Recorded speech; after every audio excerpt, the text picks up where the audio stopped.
Morning everybody. मैं प्रतीक त्रिपाठी इस session में आप लोगों का स्वागत करता हूं। आज का सेशन हमने रखा है दो सिंपल से बातों पर, सक्सेस और फेलियर्स।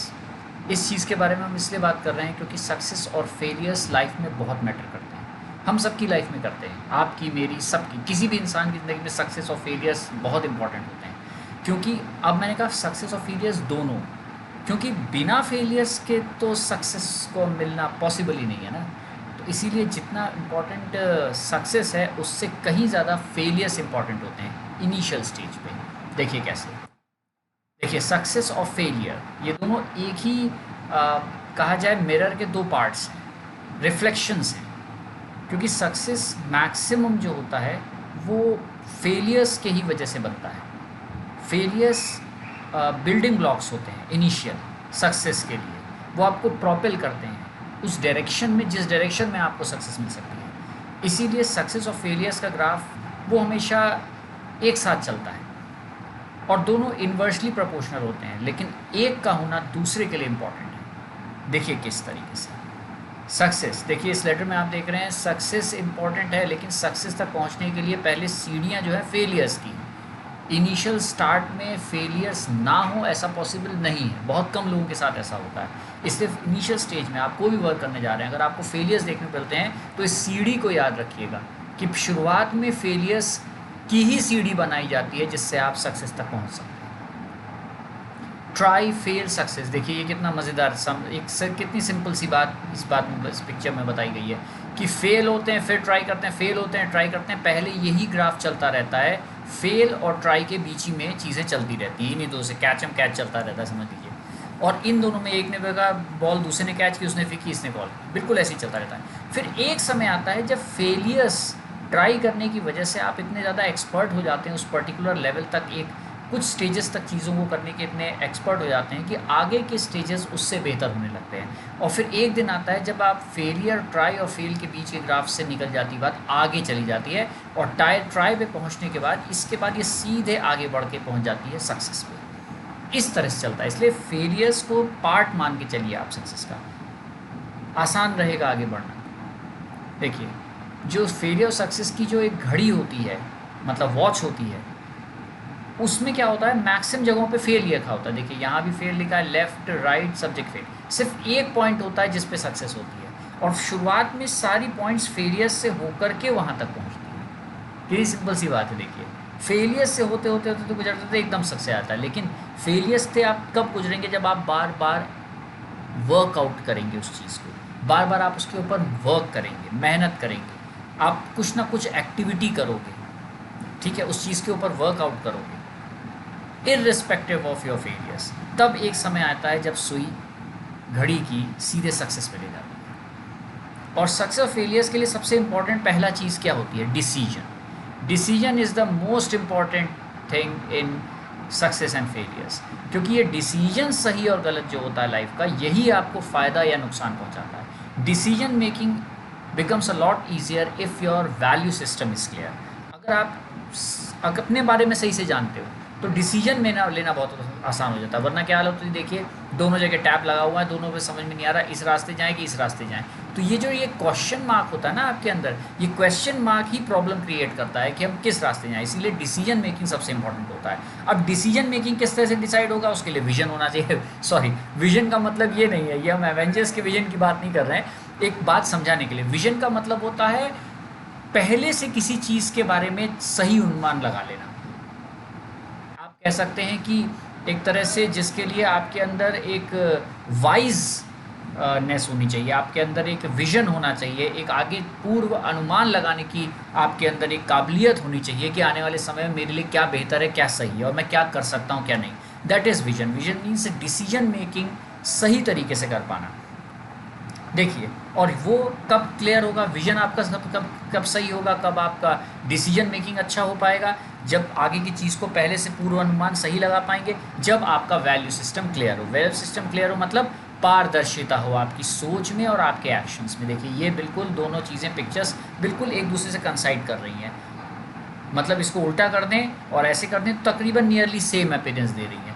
तो बिल्कुल ट्रांसपेरेंसी होनी चाहिए आपके वैल्यू सिस्टम और लॉजिक में, आपकी सोच में, आपके इंक्लिनेशन में, आपके वर्क करने के तरीके में और आपके जो है सोचने के तरीके में, प्लानिंग में बिल्कुल अंतर नहीं होनी चाहिए, बिल्कुल ट्रांसपेरेंसी होनी चाहिए। और ट्रांसपेरेंसी में एक इम्पॉर्टेंट चीज़ क्या आ जाता है, दैट इज़ रिसोर्सेस। रिसोर्सेस क्या अवेलेबल हैं, आप कैसे डिसाइड करेंगे रिसोर्सेस कि आपके पास अगर हमको हम चाहते हैं वर्ल्ड के बेस्ट जो है साइकिल की रेस में आगे जाएं, तो आपके लिए पास साइकिल होनी ज़रूरी है।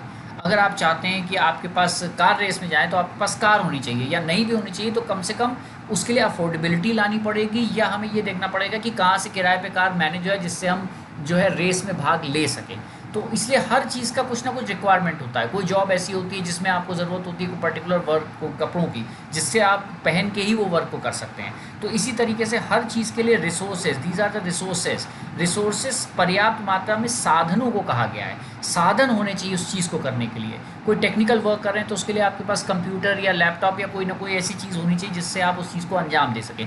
तो रिसोर्सेज को भी चेक करना पड़ता है। बहुत समझदारी वाला तरीका ये, डिसीजन मेकिंग से पहले आप ये जानने की कोशिश करिए कि आपकी रिसोर्सेज कितनी है उस चीज़ को करने के लिए। अगर रिसोर्सेज बहुत अच्छे से अवेलेबल हैं तो ठीक, नहीं है तो पहले रिसोर्सेज को मैनेज करने के लिए हो सकता है कोई आपको दूसरा वर्क करना पड़े, ताकि उन रिसोर्सेज को मैनेज कर पाएँ। जब आपके पास हो जाएंगे रिसोर्सेज, तब आप आगे बढ़ सकते हैं। तो इस तरह से आप अपने को क्लैरिटी ला सकते हैं कि मैं किस डायरेक्शन में क्या काम करूं जिससे सक्सेस मिलूं। देखिए, इसमें अगला स्टेप आ जाता है इंस्टिंक्ट और लॉजिक। इंस्टिंक्ट का मतलब होता है बेंट ऑफ माइंड, मीन्स रुझान, हिंदी में आपका आ जाए फॉन्ड ऑफ, मतलब कोई चीज़ के प्रति आपका एक नेचुरल बेंट ऑफ माइंड है। आप जानते हैं कि ये काम शुरुआत से पता नहीं कैसे मेरे से और लोगों के मुकाबले में ज़्यादा बेहतर होता है। For example Sachin Tendulkar cricket के लिए बहुत अच्छे थे, भले ही वो एकेडमिक्स में उतने अच्छे नहीं कर पाए अपनी लाइफ में। क्यों नहीं कर पाए? क्योंकि शायद उनका बेंट ऑफ माइंड क्रिकेट की तरफ जाता था। वो जानते थे जब क्रिकेट का बल्ला लेकर के वो पहुंचते थे ग्राउंड में, तो एक अलग तरीके की एक कॉन्फिडेंस एक उनके अंदर आ जाता था। तो ये कॉन्फिडेंस जो है कई लोगों को इंस्टिंक्टिवली आता है, अंदर से इंस्टिंक्ट आता है, एक बहुत स्ट्रांग फीलिंग कहती है आपके अंदर से कि ये काम मैं कर सकता हूँ, चाहे कुछ भी हो जाए, मुझसे बेहतर कोई नहीं कर सकता, या मैं बेहतर कर सकता हूँ उस काम को। ये इंस्टिंक्ट पे भी एक बार सोचिए कि ये इंस्टिंक्ट कितनी ज़्यादा आपके अंदर आती है, क्योंकि वो इंस्टिंक्ट आखिरकार लॉजिक से अटैच्ड होती है। इंस्टिंक्ट है अगर आ रही है उस वर्क को करने के लिए, तो उस बेस पर आप लॉजिक लगा सकते हैं कि इसको हम कैसे प्लानिंग करके आगे बढ़ें। और अगर इंस्टिंक्ट उस चीज़ के लिए नहीं आ रही है, अंदर से एक बेंट ऑफ माइंड नहीं है, फीलिंग नहीं आ रही, गट फीलिंग जिसे कहते हैं कि ये काम यार मेरे को अंदर से बहुत अच्छा नहीं लगता ये काम, क्योंकि मैं इसमें मुझे एक कॉन्फिडेंस नहीं आता है इतना, तो ऐसी परिस्थिति में वो उस डायरेक्शन में मूवमेंट उतना फ़ायदेमंद नहीं होता है। और ह्यूमन हम सब की एक बहुत नेचुरल इंक्लिनेशन होता है लेज़ी होने का, किसी भी काम को टालने का, या बहुत तरीके की बातें ऐसी आती हैं जिसको देख करके हमें लगता है कि इसको करें कि ना करें, और डेली प्लान बनता है और डेली ख़राब हो जाता है। डेली होता है रात के 12 बजे तक पढ़ना है और 9 बजे ही सो जाते हैं रात को। तो हमेशा मेरी एक बात ध्यान रखिएगा, अगर वो चीज़ इतनी इम्पॉर्टेंट है आपके लिए कि उसको किए बगैर आपको लग रहा है ज़िंदगी बिल्कुल बेकार है, अगर ये काम नहीं किया तो यकीन मानिए फिर रात को आपको नींद नहीं आएगी। और अगर आपको नींद आ गई, इसका मतलब अभी वो गोल जो भी आपने सोचा है करने का लाइफ में, वो भी इतना इम्पोर्टेंट नहीं है आपके लिए। क्योंकि अगर इतना इम्पोर्टेंट होता तो रात को टेंशन के मारे नींद नहीं आती आपको पूरा इम्पोर्टेंट है आपके लिए वो चीज़, आपके लिए नींद सेकेंडरी ट्राइसरी चीज़ हो गई है, वो प्राथमिकता नहीं है नींद आपके लिए। लेकिन अगर नींद प्राथमिकता है तो फिर वो गोल जो आप सोचे हैं अभी उस लेवल तक आपने उसके प्रति जो है अंदर आपके इंस्टिंक्ट नहीं डेवलप हुई है। तो इससे बेहतर है कि पहले आप अपने विजन को क्लियर करें कि मुझे ये चीज़ करनी चाहिए या कुछ और करना चाहिए। वरना जाहिर सी बात है आप डेली प्लान बनाएंगे और डेली के डेली आपके प्लान की इमारत जो है टूट के बिखर जाएगी, डेली क्रम्बल हो जाएगी। और इसके लिए बहुत इंपॉर्टेंट होता है ओल्ड और new habits. Habits die hard, whether old और न्यू डजंट मैटर। अच्छी या बुरी आदतें, चाहे पुरानी और नई कुछ भी, आदतें मुश्किल से ही जाती हैं। इसलिए ओल्ड हैबिट्स जो निगेटिव है उनको छोड़ा जाता है, पॉजिटिव न्यू हैबिट्स को इम्बाइब किया जाता है। और इस तरह से हमें हैबिट्स के बारे में एक बात बहुत इंपॉर्टेंट होती है, करियर में ही नहीं हर प्रकार के क्षेत्र में कामयाबी पाने के लिए, चाहे एकेडमिक्स हो, नॉन एकेडमिक्स हो, एक्स्ट्रा करिकुलर कुछ भी हो, हैबिट्स बहुत मैटर करती हैं। क्योंकि हैबिट्स जो भी हों, अच्छी या बुरी, जाती आसानी से नहीं है। इसलिए अगर अच्छी आदतें पड़ी है तो वो भी काम आएंगी, बुरी आदतें पड़ी हैं वो नुकसान करेंगी और परमानेंट करेंगी। इसलिए हैबिट्स अपनी अच्छी रखिए, हैबिट क्या है? एक प्रकार का हैबिट क्या डेवलप करता है? हैबिट डेवलप करता है, अब देखिए एक छोटा सा प्लांट ग्रो कर रहा है, ग्रो करने के लिए आपने उसे लगाया, धीरे धीरे धीरे, हैबिट मीन्स एक पर्टिकुलर तरीके से जीने का तरीका, एक निश्चित, एक छोटा सा पौधा है, छोटा 1 मिलीमीटर ही एक दिन में बढ़ता है चाहे, लेकिन हर दिन 1 मिलीमीटर नॉर्मली ग्रोथ होती है उसकी, और एक समय आएगा वो पेड़ बन जाएगा बहुत बड़ा। ब्रिनियस और प्रीनियस कहते हैं, तो बड़े पेड़ जो कई साल जीते, तो छोटे से डेवलप करता है। Think always big but start always small. सोचिए बड़ा, लेकिन उसके लिए हमेशा छोटे से सोचना शुरू करिए, छोटे छोटे स्टेप्स में चीज़ों को तोड़ के करिए। एकदम से Rome was not build in one day. एक दिन में कोई बहुत बड़ी चीज़ आप नहीं कर लेंगे, हाँ थोड़ी थोड़ी चीज़ करेंगे तो एक दिन आप बहुत बड़ा काम कर सकते हैं। सारी चीज़ें मिला करके एक पूरा पूरा इमारत बन जाती है, ब्रिक बाय ब्रिक जिसे कहते हैं, एक के बाद एक स्टेजेस, छोटे छोटे छोटे स्टेजेस से करके निकलना चाहिए। इसलिए ग्रोथ की हैबिट डालिए अंदर। कोई एक वर्क सोचिए, ये वर्क करना है तो डेली करना है, इररिस्पेक्टिव कामयाबी मिले नाकामयाबी मिले इससे कोई मतलब नहीं। Work has to be done. उसकी एक आदत डाली, क्योंकि आदत बनाती क्या है? रूटीन बनाती है। आपका एक रूटीन जब सेट हो जाता है कि भाई सुबह तैयार होना है, ये जाना है, वर्क करना है, ऑफिस में जाना है, खाने का टाइम तकरीबन अप्रॉक्सीमेटली ठीक है, सोने का टाइम है अप्रॉक्सीमेटली सी है, फ्रेंड्स के साथ हैंग आउट करने का टाइम भी कुछ हद तक, हर चीज़ को एक रूटीन में डालना ज़रूरी है। देखिए नेचर पूरा रूटीन से चलता है, दिन के बाद रात, रात के बाद सुबह, फिर दिन, दोपहर, फिर शाम, फिर रात, इस स्टेजेस में चलता है नेचर। हमेशा नेचर अपना फॉलो करता है रूटीन।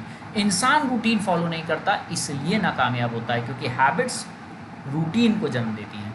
और रूटीन जब आपका बनने लगता है तो रूटीन से हैबिट दोनों एक दूसरे को मदद करते हैं, और रूटीन में जो लोग होते हैं वो कामयाब होंगे, इसकी पॉसिबिलिटी बढ़ जाती है। नाकामयाबी की पॉसिबिलिटी रूटीन जो है वो तोड़ देता है। अगर आपका रूटीन सही है, हैबिट्स अच्छी हैं और उसके बेस पे आपका एक रूटीन बना हुआ है, तो उस रूटीन के तहत आप आगे चलते हैं, तो गलती होने की संभावनाएं धीरे धीरे कम होती जाती है, क्योंकि आप उसी दौर से वापस बार बार गुजरते जाते हैं, तो चीज़ें दिमाग में बैठने लगती हैं कि हमें इस समय ये चीज़ करनी है और किस तरीके से करनी है।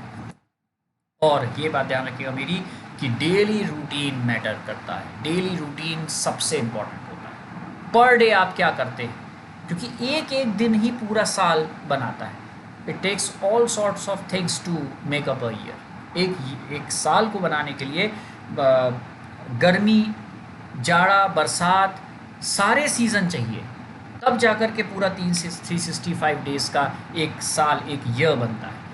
तो daily routine is very important. अपने डेली रूटीन में अच्छी हैबिट्स, रिसोर्सेज को चेक करके डिसीजन लिया जाए और एक रूटीन डेवलप किया जाए, तो निश्चित रूप से आप अपना जो भी वर्क करना चाहते हैं इसमें आप कामयाब होंगे। ठीक है, तो आज के लिए इतना ही। इस बात को ध्यान रखिएगा, डेफिनेटली आपको फ़ायदा होगा। Until then see you, thank you everybody.